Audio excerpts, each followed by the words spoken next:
Oke, kita mau belajar sekarang. Terima kasih Pak Cim dan ini buka rumahnya untuk kita boleh belajar. Bisa dengar jelas suara saya? Zoom, Instagram, Facebook? Saya bisa. Bisa jelas? Iya. Mana? Jelas suaranya nggak? Kayaknya iya. Ada. Iya. Oke ya. Baik.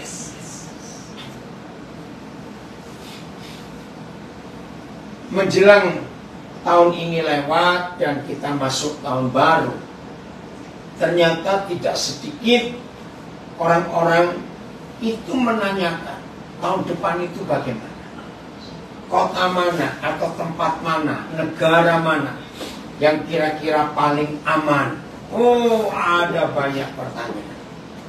Nah, dari berapa pertanyaan itu saya jawab, kalau mau cari tempat yang paling aman di dunia, buat rumah di bawah tanah 20 meter.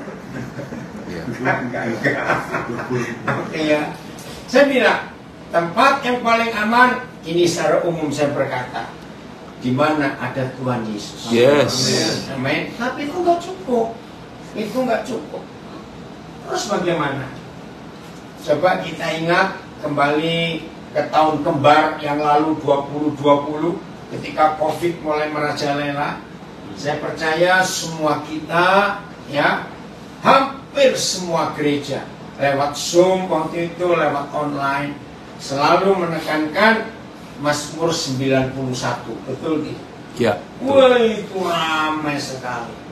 Sampai Mazmur 91 jadi pasal yang paling disukai oleh banyak orang. Sampai hafal mati istilahnya dari ayat 1. Ya, aman dalam perlindungan Tuhan. Ternyata kalau saudara hanya membaca pasal itu, tidak melakukan satu hal yang ada di ayat 14, maka walaupun saudara hafal mati Mazmur 91, maka nggak ada gunanya. Nah, tempat yang paling aman, ayo kita baca Mazmur 91 ayat yang ke-14.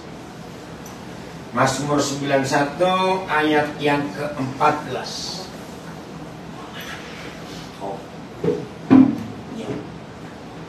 Mazmur 91 ayat 14. Kita baca sama-sama ya.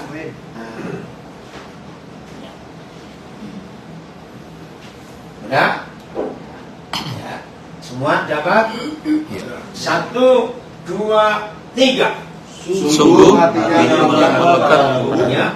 maka orang melukutkannya, Dan aku akan mengiringinya, sebab ia mengenal namaku. Amin. Saudara, percuma saudara hafal Mazmur 91 kalau tidak dua hal ini kita lakukan. Hati melekat kepada Tuhan dan mengenal apanya?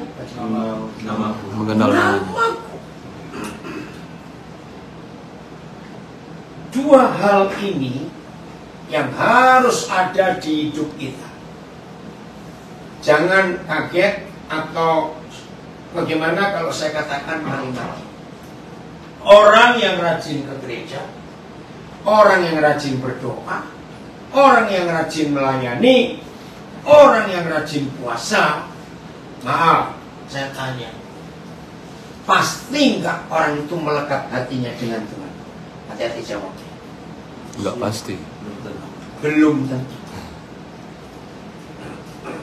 Jadi kita harus tahu kalau begitu apa ciri-cirinya, tanda-tandanya orang yang hatinya melekat kepada Tuhan. Mau tahu nggak? Nggak tahu. Ya nggak mau. Mau ya? Jujur, yang di sini mau semua, yang di rumah bagaimana? Apa ciri-cirinya? Apa tanda-tandanya orang yang hatinya melekat kepada Tuhan? Saya beri dua contoh, dua pribadi saja. Yang pertama Yusuf, ya, di kitab Kejadian. Yang kedua itu Daud. Dan ini sungguh luar biasa. Yusuf hatinya melekat kepada Tuhan. Ya, itu katanya kalimat yang tepat itu begini: diapa-apakan mau. Iya. Amin atau enggak? Amin. Betul? Orang yang melekat hatinya kepada Tuhan, apa tadi? Diapa-apakan mau. Nah, dalam perjanjian baru, Maria itu contoh. Diapa-apakan mau. Ngerti nggak maksudnya? Coba beri saya kalimat lain. Diapa-apakan itu apa? Diobok-obok. Diobok-obok. Oke. Terus pasrah. Apa? Mau aja. Ada nulis nggak? Coba. Ayo. Yang di online ikut juga nulis. Operator saya orang hebat. Tak gendong kemana-mana. Tak gendong kemana-mana. Udah biarin aja. Nurut.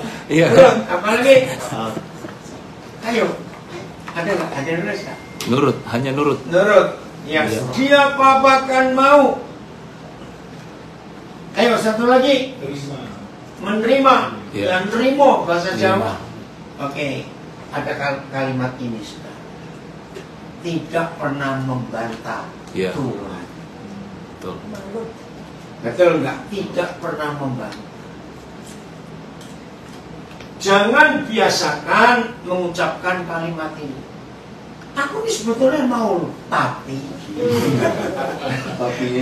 ngerti nggak 4 huruf ini? Tapi aku mau, tapi saudara, itu tanda orang yang melekat hatinya kepada Tuhan. Maaf, jangan ada yang marah, jangan ada yang tersinggung. Itu yang saya katakan. Lebih mudah mengasihi Tuhan atau lebih mudah membenci uang? Ini pertanyaan agak aneh. Coba mikir. Lebih mudah mengasihi Tuhan atau lebih mudah membenci uang? Ada yang jawab? Pertanyaan menjebak ini. Loh, kok menjebak? Kita belajar. Ikut aja. Nurut aja. Ayo, yang di rumah jawab juga. Saya nggak mau, semuanya harus belajar ini. Aduh, serius, waduh. Kita nurut aja kan tadi kayak tadi. Nggak bisa. Oh. Iya, kamu. Makasih. Mikirnya, mana lebih mudah mengasihi Tuhan atau membenci uang? Mengasihi Tuhan. Ya kan? Cuma satu di antara dua cokok susah. Oh, iya. Ayo, mana lebih mudah mengasihi Tuhan atau membenci uang? Ayo jujur.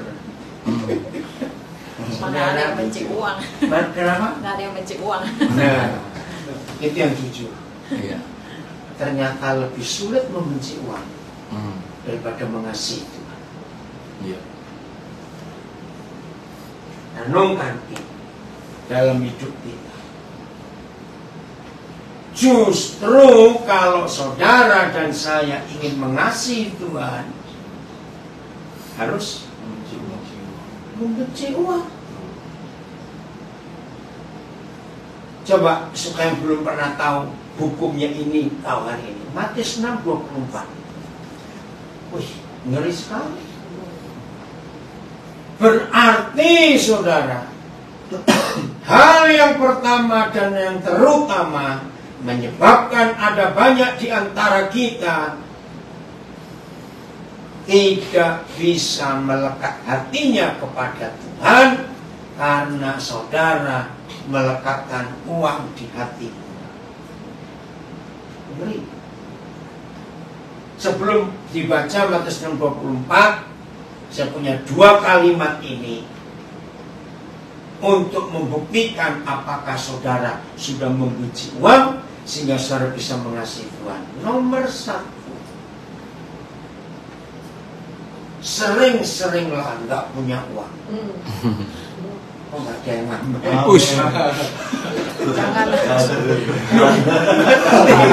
Sering-seringlah. Jangan nggak ada uang, Pak. Nah, jangan ngomong dulu. Bagaimana supaya sering-sering nggak punya uang kalau orang itu kebiasaan punya uang? Kasih orang. Sering memberi. Nah, sering memberi. Betul sekali.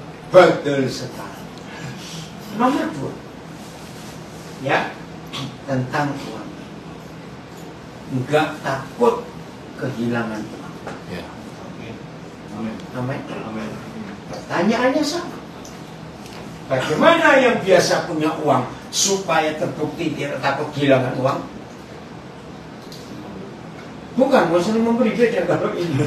Dompetnya ditinggal. Iya, betul. Oh iya. Sering, ya, sering-sering meninggalkan dompet. Mungkin bukan kata meninggalkan dompetnya.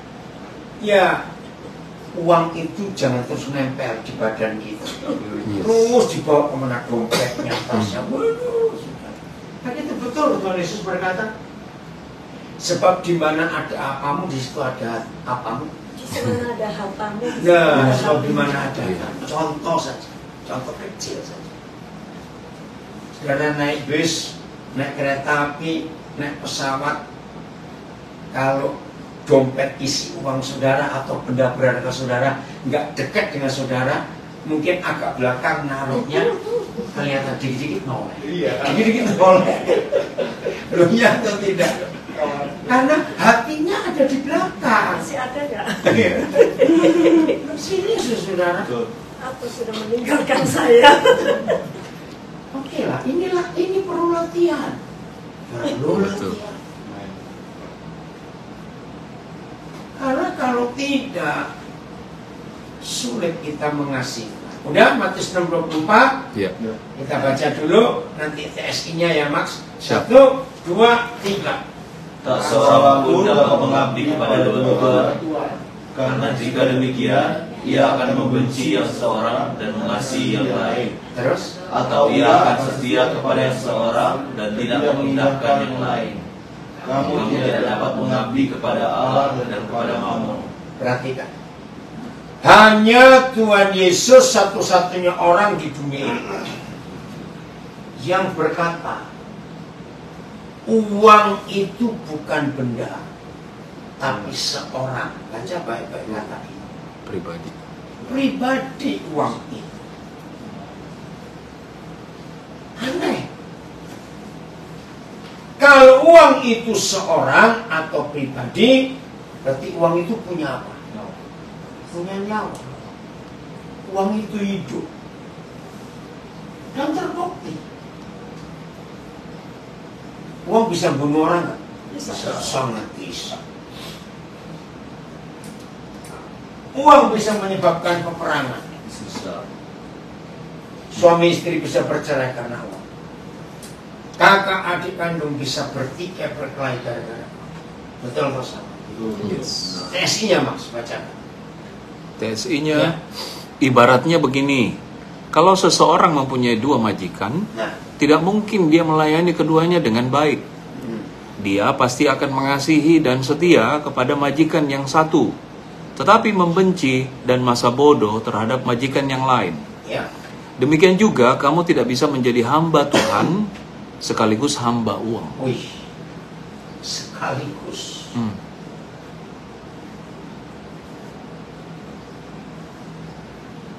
Mikir ya saudara, mikir.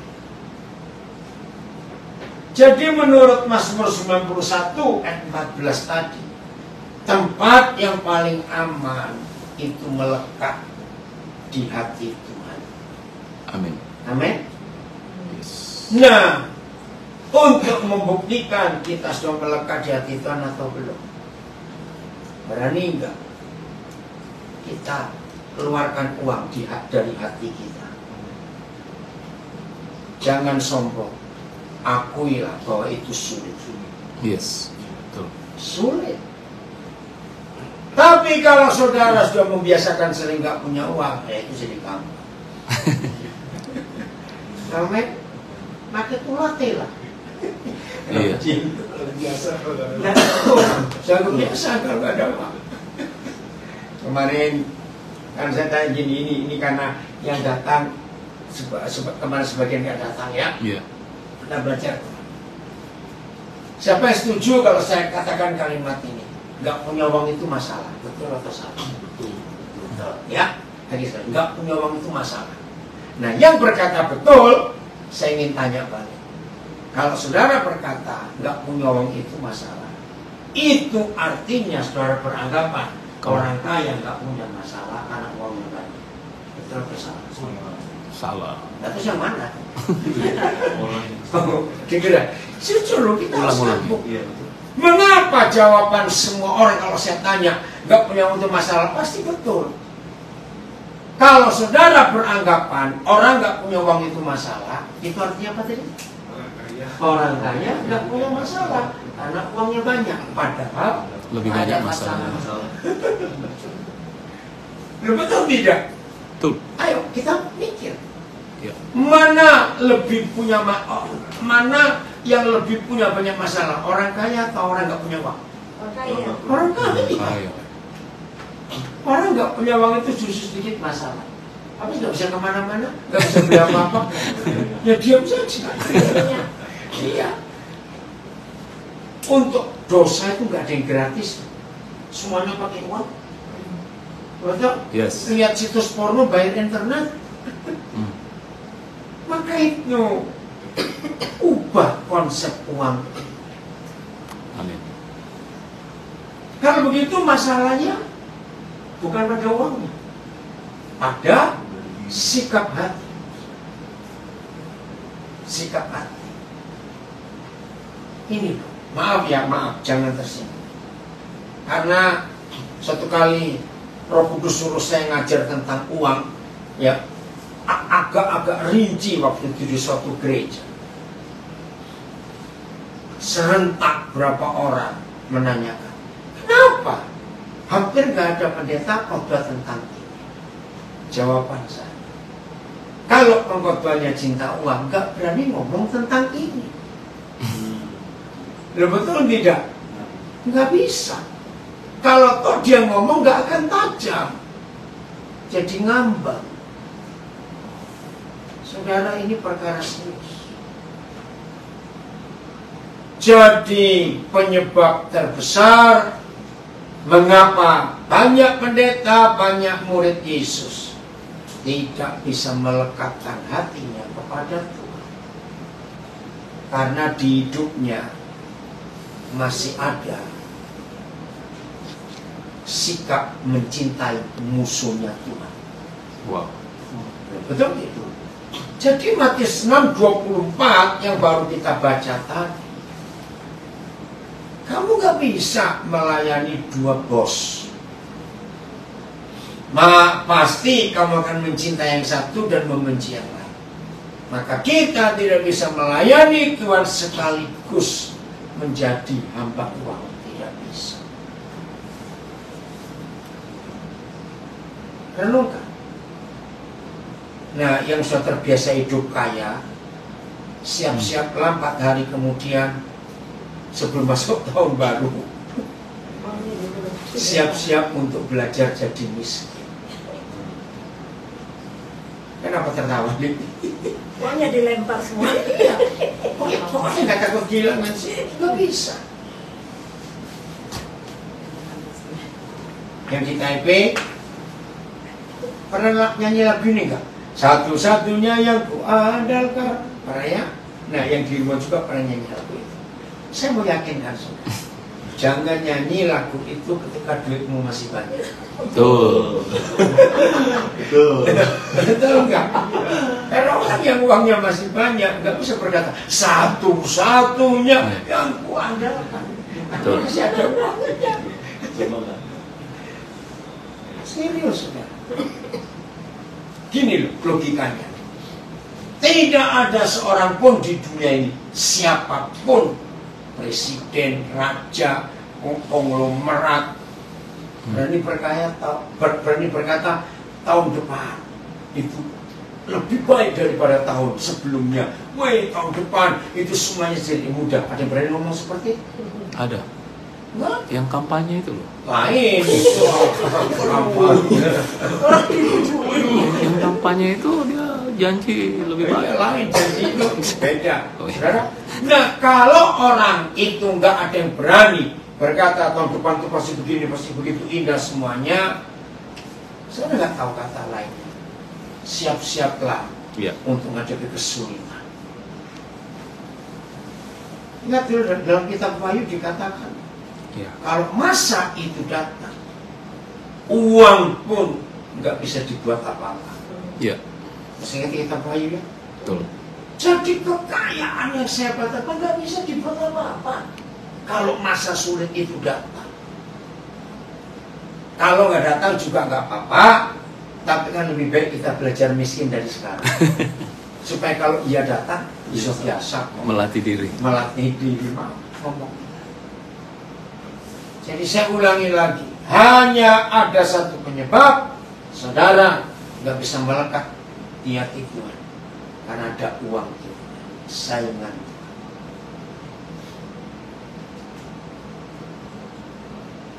Saya pakai istilah bisnis. Saya lupa tahun berapa ya. Roh Kudus pernah ngajar saya.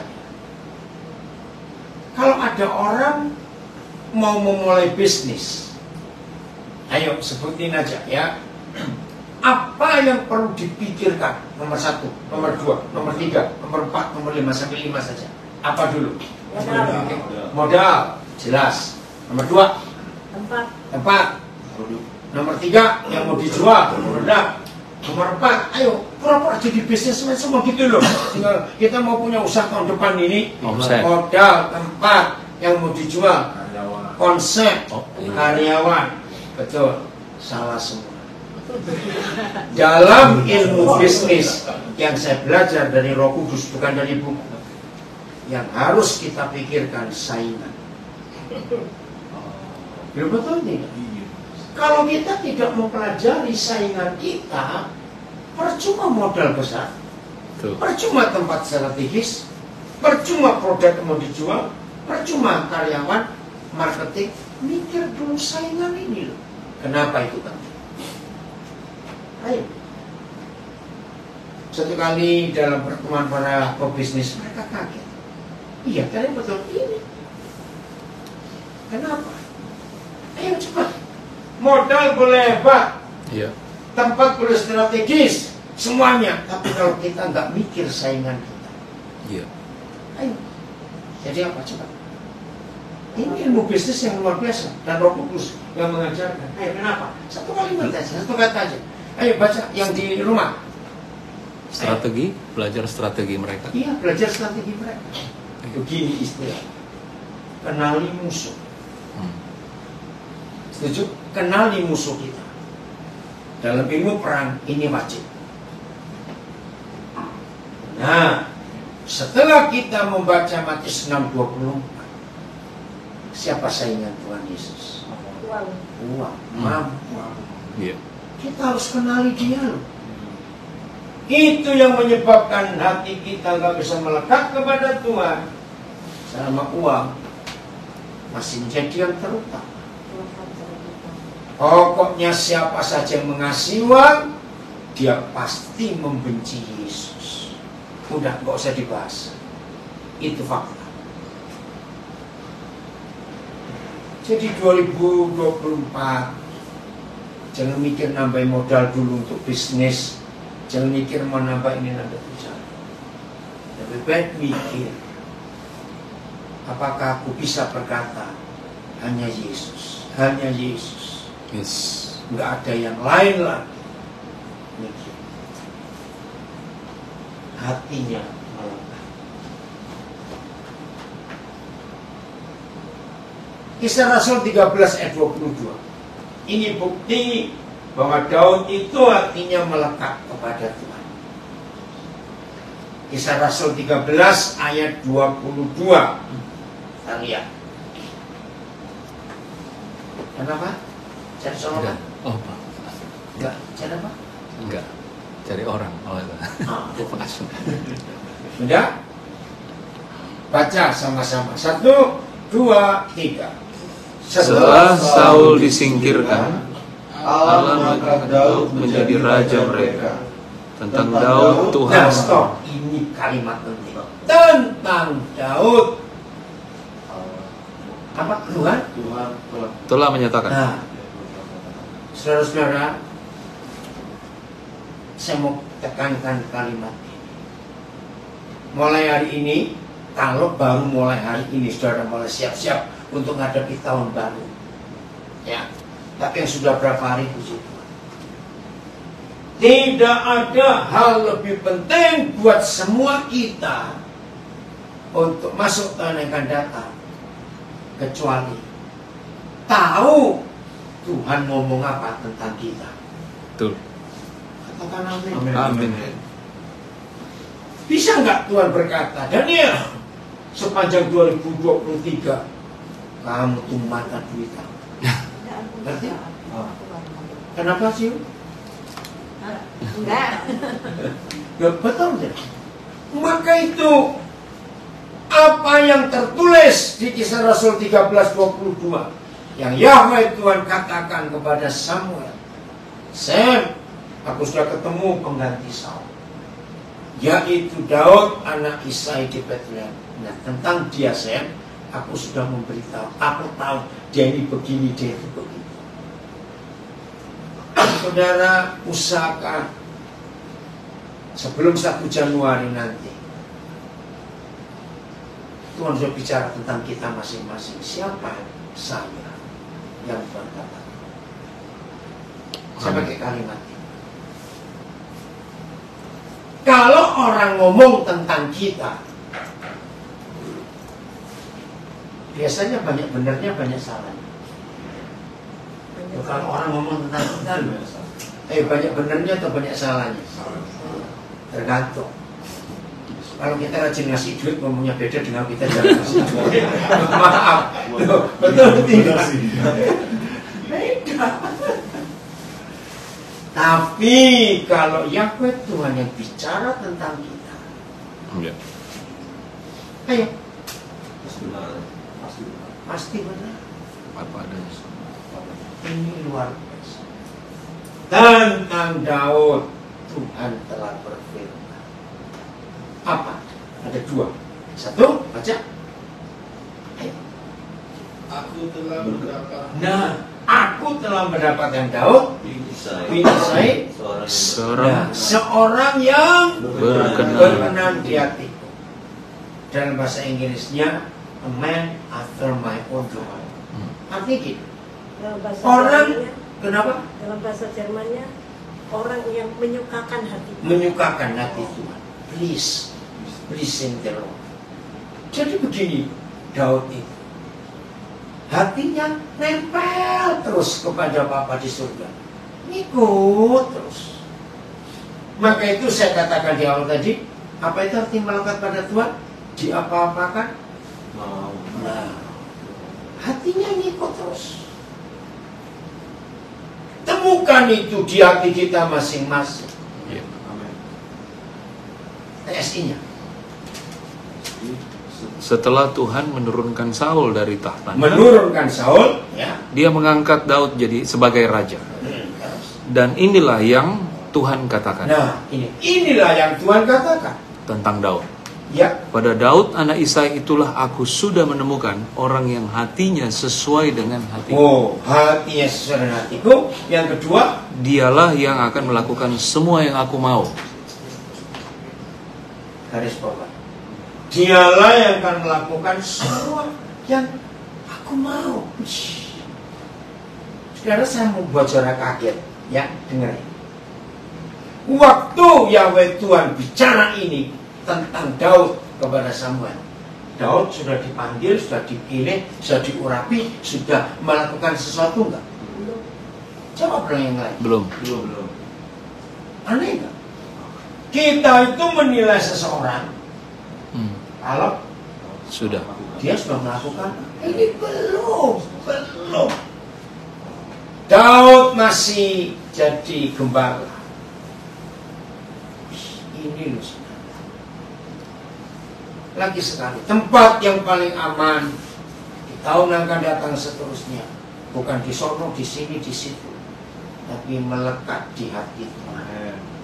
Amin. Dan untuk bisa melekat di hati Tuhan, Jangan cinta uang. Amin. Jangan cinta uang. Belajar untuk tahu siapa saingan Tuhan kita. Latih diri untuk hidup tanpa uang bagaimana. Sulit ya, saudara. Bagi yang sudah biasa punya uang banyak itu sulit. Kenapa, Max? Kok mikir? Punya uang banyak, punya banyak kebutuhan. Iya. Itu yang sulit memang. Betul. Ya, makanya itu latih diri. Betul. Hatinya melakukan apa yang Tuhan mau. Siapa? Amin. Bukan. Karena dari saudara ini jauh tuh. Betul. Belum apa-apa. Ayo masuk. Mana yang gua? Bawa aja. Masuk ke sana. Atau taruh dulu. Sini. Ada tempatnya. Kalau enggak taruh dulu. Iya. Itu plastiknya kasih ke saya. Bukan tua kalau datang. Ke sana. Sam. Cepat. Kurang cepat kok. Oh ada dua kursi.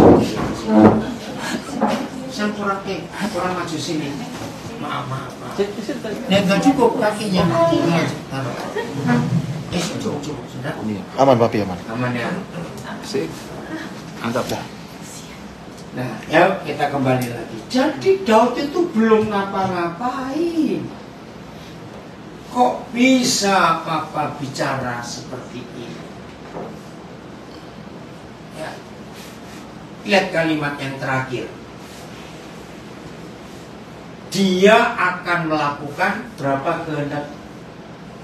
Semua. Segala. Segala. Kalau TSI tadi apa bunyinya? Semua yang aku mau. Ya. Dia akan melakukan semua yang aku mau. Itu kan aneh sekali. Papa, kami beri kesempatan Papa bicara tentang kami masing-masing.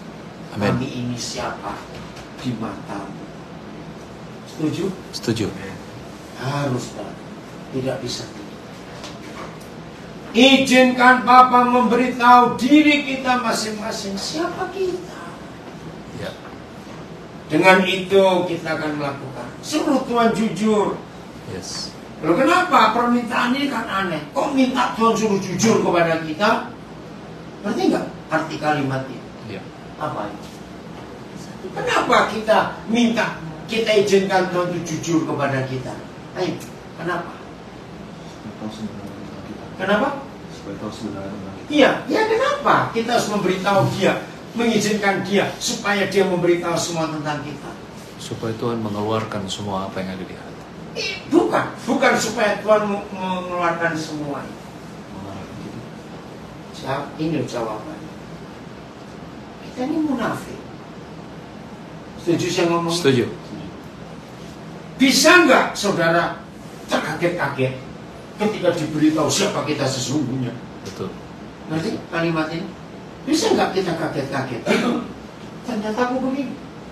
Loh kenapa saya berani ngomong ini? Jawab pertanyaan saya. Buat manusia lebih mudah mengenali salah orang lain, mengenali salah diri sendiri. Orang lain. Nah, ini masalahnya. Betul. Kalau Tuhan kita izinkan, jujurlah Tuhan, aku siap menerima.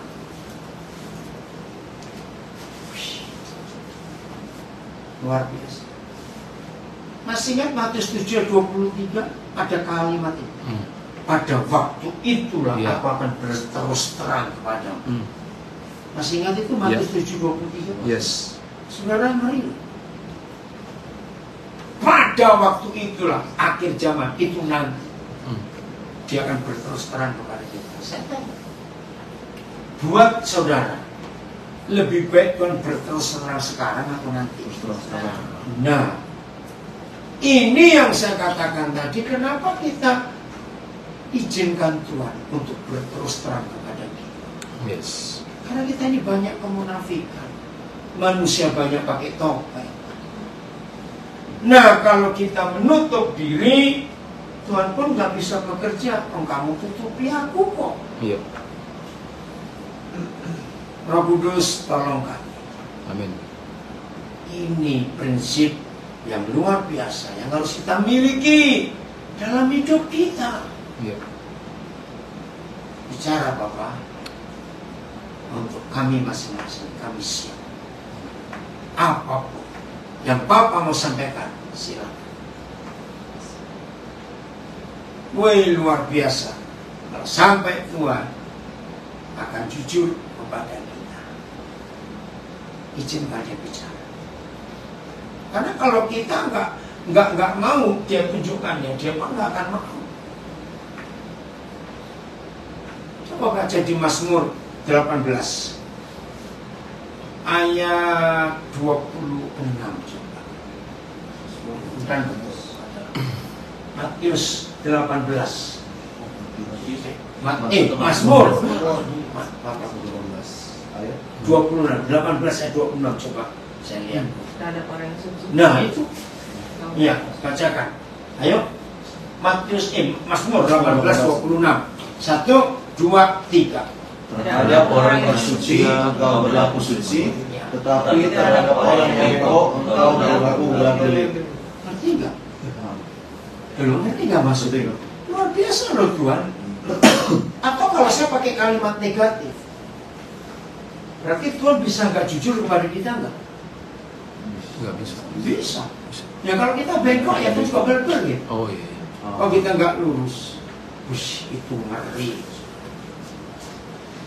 Bapak, ini kami.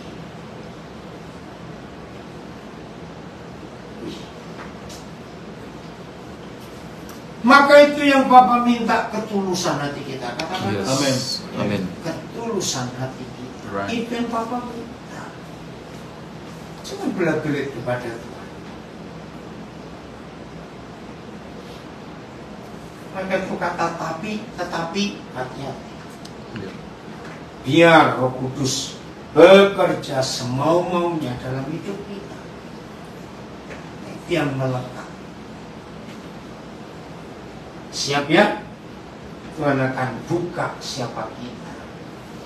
Terima kasih Bapak, terima kasih untuk itu. Maka hidup ini akan luar biasa. Akan luar biasa. Masih di ayat 14 Mazmur 91. Kalimat terakhir itu kita bahas. Tadi tempat yang paling aman kalau hati kita bagaimana? Melekat. Di hati. Yes. Terus kalimat terakhir bilang apa? Mengenal. Ya apa? Siapa mengenal siapa? Penting. Kita mengenal namanya. Saudara dan saya mengenal namanya. Ada dua arti kata mengenal di sini.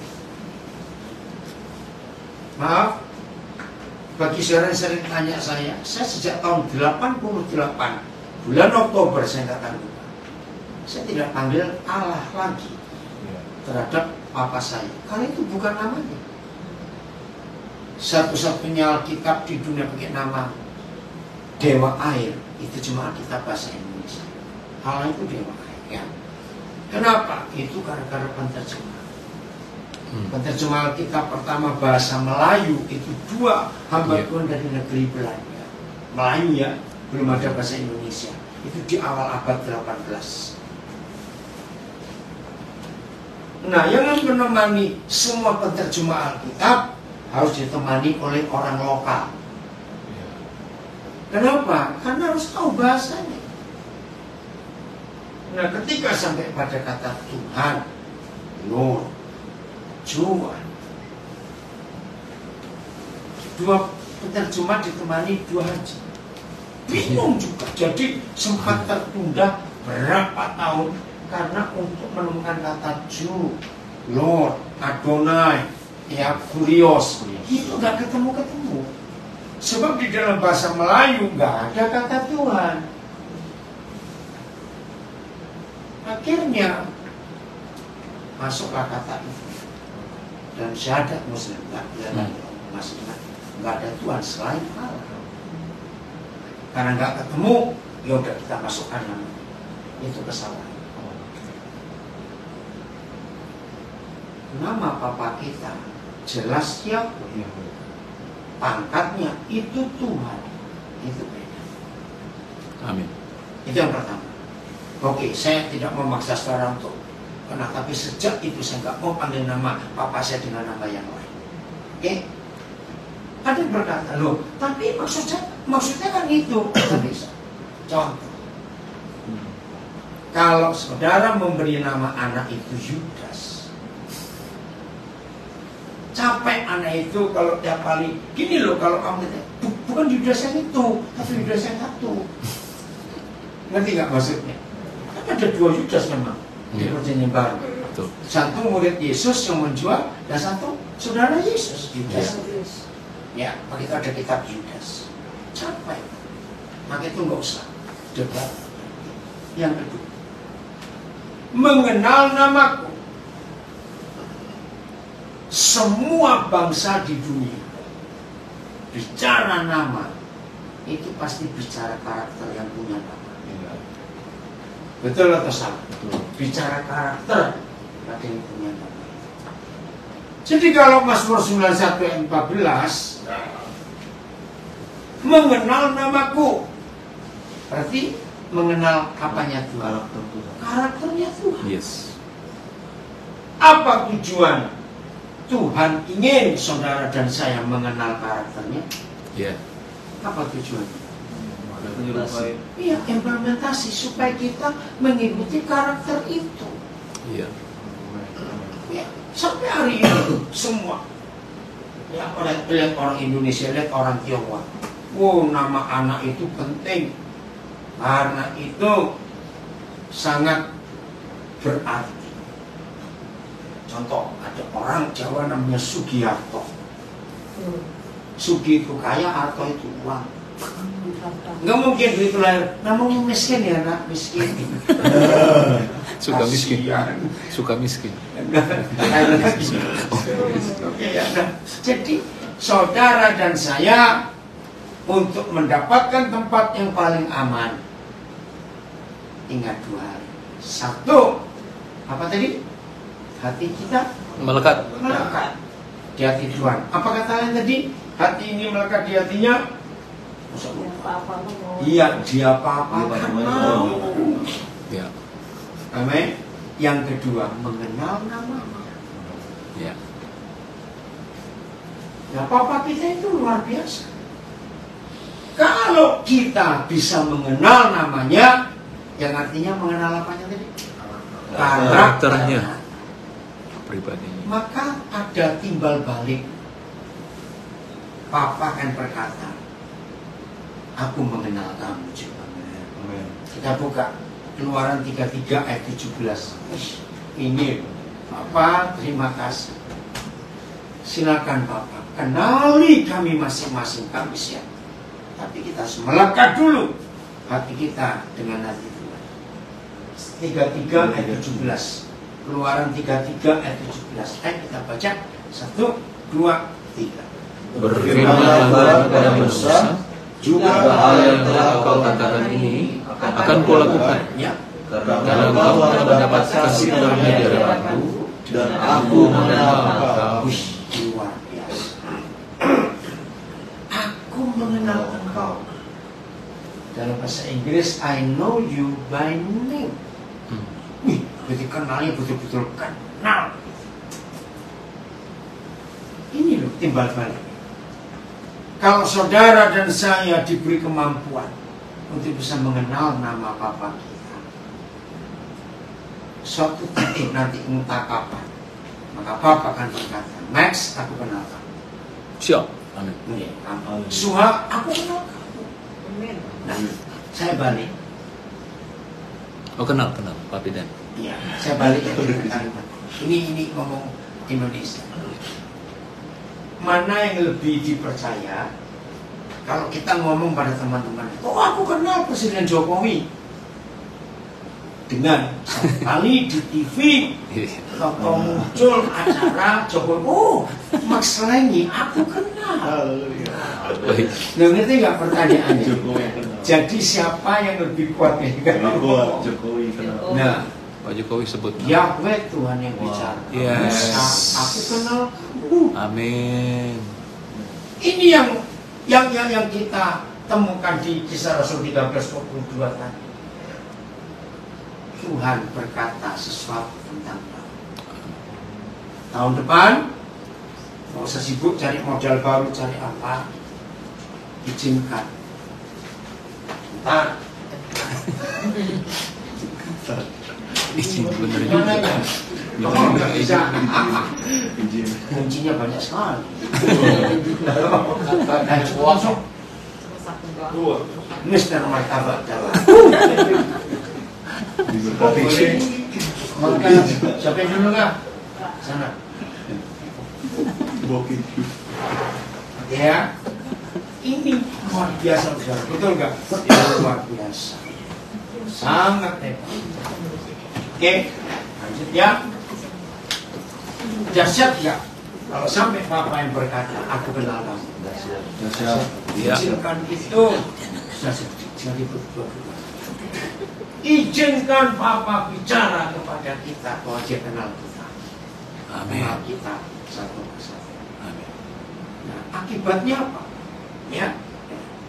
Kembali ke kalimat pertama ayat 17. Keluaran 33. Kalimat pertama ayat 17. Ayo, 1, 2, 3. Berfirmanlah Tuhan kepada Musa, Terus? juga hal yang telah kau katakan ini akan kulakukan. Oke, saya lupa tahun berapa. Ketika pertama kali Roh Kudus mengajar saya ayat ini, saya itu, wah sudah, saya kira. Baca baik-baik, lalu saya beri pertanyaan. Berarti antara Bapa di surga dengan Musa, siapa yang nuruti siapa? Tuhan yang menuruti Musa. Baca baik-baik, coba. Ini Tuhan lakukan. Siapa nurutin siapa? Tuhan. Masuk akal nggak? Juga hal yang telah kau katakan, bukan kau doakan loh. Iya. Katakan ya. Beda. Akan kulakukan. Wah, siapa yang nggak mau? Betul nggak? Siapa yang nggak mau? Ini tempat yang paling aman. Kalau kita cuma ngomong aja, Papa nuruti. Wih, orang Jakarta bilang gila itu. Cuma ngomong aja Tuhan. Kalau kita pakai bahasa Indonesia, 4 huruf pertama jangan diabaikan. Juga. Itu ada arti yang luar biasa. Juga hal yang kau katakan Musa akan kulakukan. Apa itu kata juga artinya? Tambahan. Permintaan Tambah. sebelumnya. Sebelumnya juga, Wow. yang nanti juga. Iya. Ya ampun, luar biasa. Karena ini loh dampaknya. Terry, ya sabar. Terry kata, oh bagus. Calon pendeta berikutnya. Bukan Terry. Siapa? Oh, Ada Agus. Sana. Ini. Oke. Dan ini sungguh-sungguh luar biasa loh saudara. Juga hal yang telah kau katakan ini. Ayo. Lihat ya dari tadi kita sudah belajar tentang mengenal. Saya mau kagetkan saudara lagi seperti Roh Kudus kagetkan saya. Musa, juga hal yang telah kau katakan itu akan kulakukan. Siapa yang percaya kalimat kenapa? Enggak. Udah diam aja. Dengar ya. Saya ajarnya nanti. Dengar dulu. Dengar ya. Mau selesai sampai ini. Saya mau tunjukkan fakta ini kepada setiap saudara supaya mikir baik. Iya.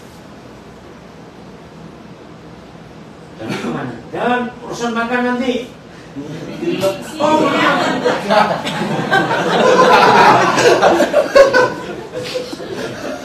ya ini sama martabak pindah. Ingat ya? Saya mau buktikan kalimat ini. Seorang sebelum jawab, sebelum komentar mikir. Musa, juga hal yang telah kau katakan itu akan kulakukan.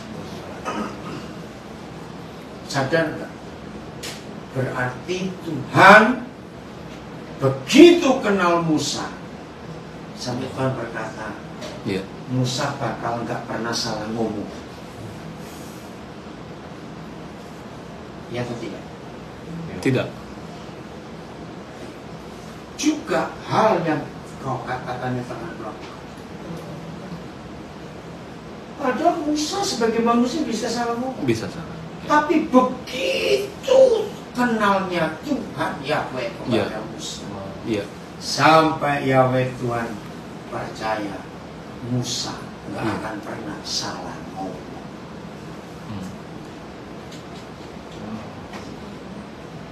Maka itu kata juga tadi Vicky menjawab sebelumnya, kalau Pak Pendeta Max jawab akan nanti. Betul. Kata juga itu sebuah proses. Waktu yang telah lewat, hari ini dan akan datang. Ini saya betul-betul mikir. Wih, segitu kenalnya Yahweh Tuhan kepada Musa, sampai dia jamin dia pasti nggak akan salah ngomong. Iya. Dengan kata lain sebaliknya, setelah Musa tahu itu, maka Musa pun hati-hati kalau itu. Persyaratannya cuma dua. Kalau saudara dan saya rindu, nggak usah doa panjang-panjang, cuma ngomong aja Tuhan lakukan. Perhatikan di ayat itu juga. Satu, sebab engkau mendapat kasih karunia di hadapan. Yes. Amen. You found favor in my sight. Tuhan begitu senangnya kepada Musa. Tuhan begitu luar biasa. Itu artinya engkau mendapat kasih karunia. Ya kembali ke Mazmur 91 ayat 14 tadi. Iya. Hebat sekali. Nah, yang syarat kedua itu, aku kenal kamu, Musa. Amen. Saudara, usahakan ya di tahun yang akan datang ini bukan sibuk ini sibuk itu, tapi sibuk untuk melekatkan hati ini kepada hati Tuhan. Amin. Apa kata lain tadi? Siap diapakan. Ya, siap diapakan saja. Ini luar biasa. Ada yang mau tanya sampai di sini? Yang di rumah kalau mau tanya silakan. Nanti operator saya Pak Pendeta Max akan bacakan. Di sini boleh tanya apa? Mau tanya? Ayo.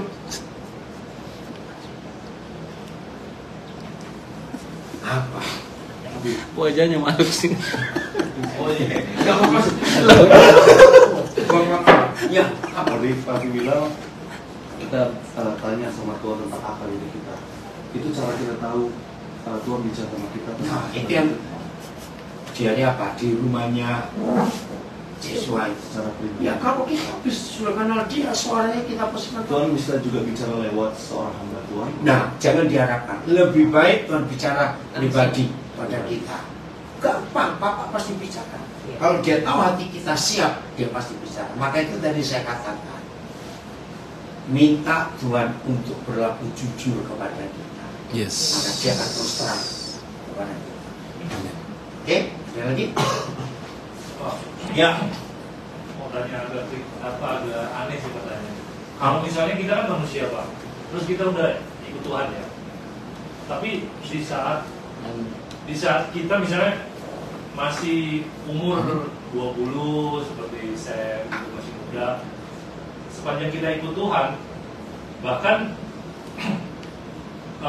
maksudnya di dalam proses itu sampai kita dewasa menikah, tahun demi tahun, pasti kita manusia kan pernah jatuh di dalam dosa atau dari kemanusiaan kita bisa keluar dari jalur Pak. Ya, Nah, di saat kita intim sama Tuhan, terus kita bisa dengar suara Tuhan, kita masuk. Terus, nah di saat kita jatuh di dalam dosa, apakah kita masih bisa mendengar suara Tuhan, atau kita bertobat dulu, baru kita minta sama Tuhan, kita kembali, baru itu salah satu tanda bahwa kita bisa mendengar kembali suara Tuhan. Konsep agamawi itu konsep yang merusak hubungan kita. Iya, betul. Yang aku tanyakan itu konsep agamawi. Tapi Papa kita tidak menciptakan agama. Ayo kita buka Kejadian 4 ayat 5 dan 6. Kenapa? Pertanyaan ini menolong kita semuanya. Ya. Mau pakai yang mana kamu yang bisa? Enggak bisa. Enggak, mengapa? Enggak bisa.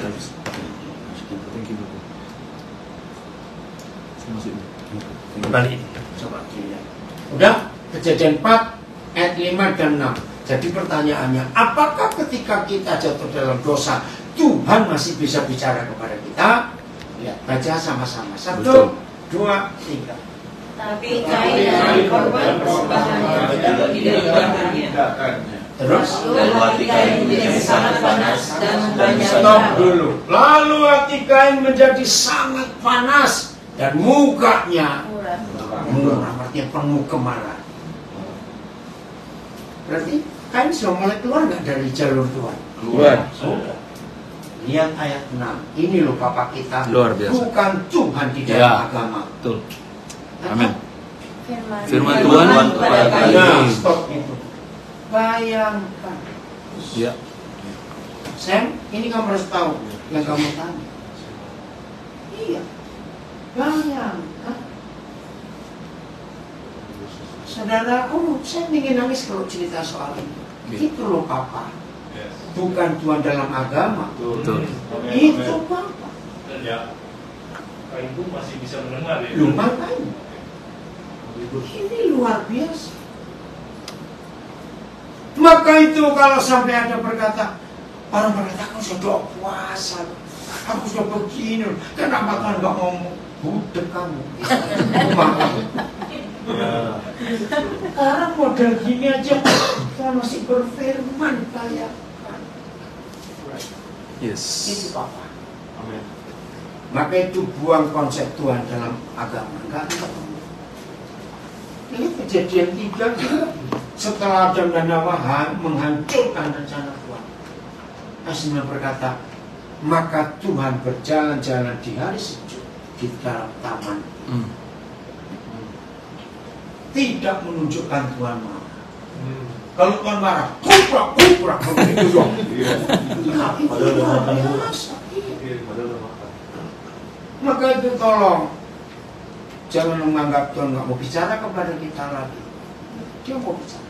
Yes. Yang mungkin bisa beri dia kesempatan. Amin. Silahkan kamu pegang firman. Yang di rumah ada yang tanya, bacakan. Enggak ada. Nggak ada ya. Kenapa? Berarti aku bisa bilang aku bukan Kristen, aku bukan beragama Kristen, bisa? Bisa. Aku anak Tuhan. Aku murid Yesus. Berarti orang yang beragama bisa mengatakan bahwa mereka nggak perlu agama lagi, Pak? Sebenarnya agama itu nggak penting. Malaysia aja negara Islam, itu KTP-nya nggak ada kolom agama. Cuma Indonesia aja kok yang sok-sokan. Nggak penting. Karena orang beragama rajin belum tentu. Dia kenapa? Mewakili banyak pertanyaan anak muda pada kita. Kristen Katolik boleh nikah? Nah, itu lain lagi urusannya nanti. Oh iya. Yang penting sesama anak Tuhan.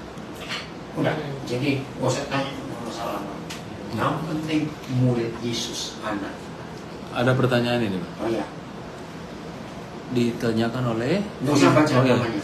Apakah mendengar suara Tuhan bisa melalui firman Tuhan yang muncul dalam hati kita? Iya, Alkitab. Ya, Dan- ini hari iya. ini hari Kamis. Kamis. Hari Selasa. Ya, buka lagi Facebook, Instagram, Zoom yang hari Selasa yang lalu. Ini Kamis. Kita belajar. Makin dalam kita mengerti Alkitab, makin gampang Tuhan bicara kepada kita. Amin. Karena suara Tuhan itu tidak pernah bertentangan dengan yang tertulis di Alkitab. Yes. Jadi Setuju. makin kenali firman, cintai firman lebih daripada apapun, maka kita akan gampang Tuhan bicara. Masuk pertanyaanmu kok usah dibahas, gak boleh Kristen, kenal Tuhan. Oke. Ada lagi? Tadi apakah mendengar suara Tuhan melalui firman Tuhan juga? Ya, itu. Ya. Dan juga suara Roh Kudus atau keduanya? Bisa dua-dua. Roh Kudus itu ya yang mengalami firman. Ya. Oke. Tuhan bisa bicara lewat Roh Kudus, Roh Yesus, dalam Alkitab banyak itu. Ada? Oh, dia memberikan semacam statement ini. Iya, bacakan aja. Sorry. Dengar Tuhan. Ya, kok suaranya Max? Ya ini udah dengar pasti. Ya di sini. Oh, Maksudnya apa sih? oh gitu. Karena kan ada rekaman audio ini. Kain sedang niat dosa. Tuhan bicara. Nah, Setiap manusia pasti ditegur sebelum dosa. iya, memang.